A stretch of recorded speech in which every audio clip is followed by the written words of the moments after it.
It is my pleasure to introduce the champion of the third U.S. Senior Women's Open, Annika Sorenstam. Annika, try to put this moment into words. Yeah, it's really hard to describe. I mean, I think, the joy and the happy tears, the moments, the journey, the shots, the friends, the family, everything has been great. When we came here, we saw you about a month ago, and I just loved the place from the start. And to come here, we stayed with some great friends around the corner. Things have just kind of been lining up. Everything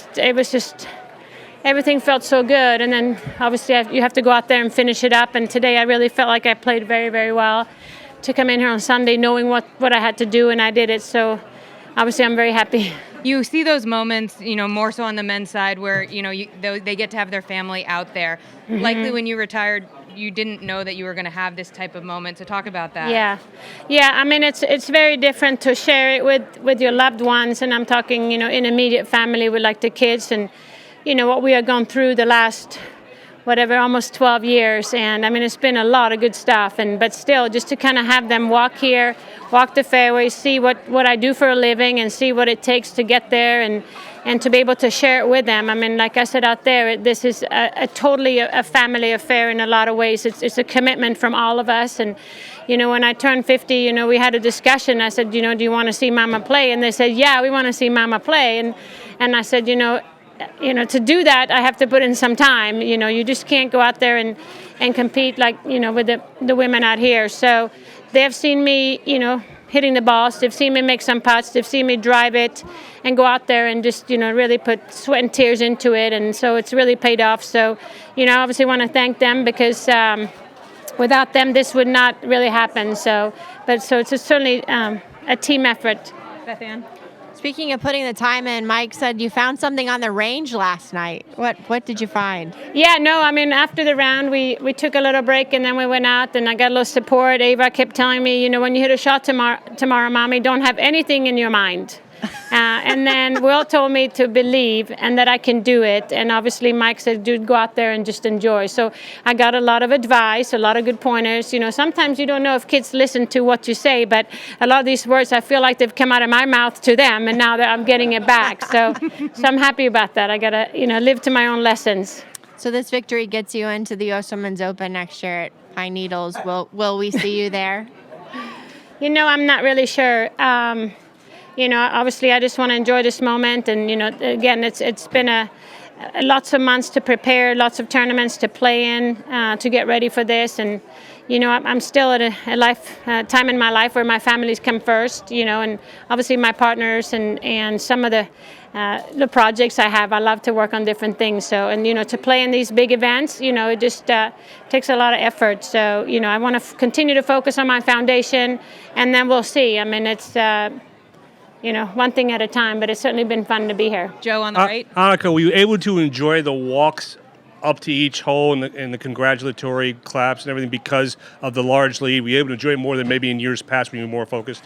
Absolutely. I'm not... it was nice to have a little lead. It was nice to have a little buffer. I mean, it's just knowing there's some tough holes coming in, down the stretch. So, yes, I enjoyed it, and just focusing on one shot at a time. I kept telling Mike, let's just hit one shot. Let's just see what happens. And so, but certainly when I came back there, after when I made the putt on 16, I felt like, this is a nice feeling. I started to look around a little bit, started to, but you can never really, let off your guard here. It's tough. So I just said, I just want to continue. I'm not going to make any mistakes. So, but it sure was a nice walk on 18. I can tell you that. What time is your flight to Tokyo? I'm getting picked up at 6:30, so it's going to be an early one. So, yeah.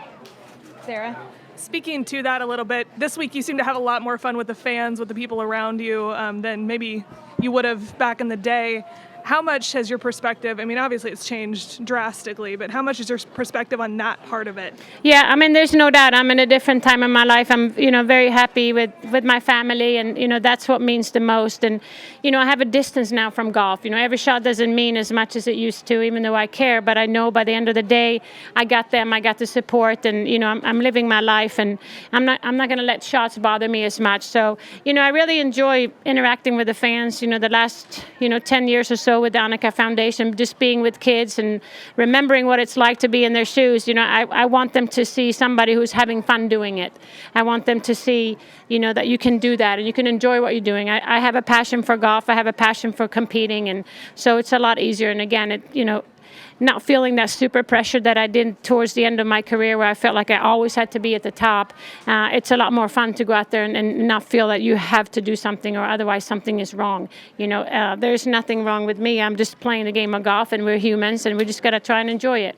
Joe? Annika, it seems like your children have obviously enjoyed the moment on 18. If they asked you, Mom, please, I want to continue to watch you contend and win titles, would you reconsider and come back and play? Well, we'll see. I mean, they know what it takes, and you know, now it's summer break. They can travel with me, but you know, once school starts, it's going to be a little different. It's going to be, you know, events for them. It's volleyball. It's going to be soccer, and Will has golf tournaments. So we get back to the agenda that really matters. So it's going to be hard to do everything, even though I'm trying to juggle. But you know, Mike is a great dad and a great supporter in a lot of ways. But you know, I can't just disappear. And you know what? It's not that important to me anymore. You know, I've done that, and if they can't be part of it, and if it's not something we agree on, then certainly won't be. So I look forward to putting on the mama hat this evening, and then tomorrow I put on the IGF hat. So there's a lot of hats to wear. So I want to make sure I do them all right. Right here, Michael.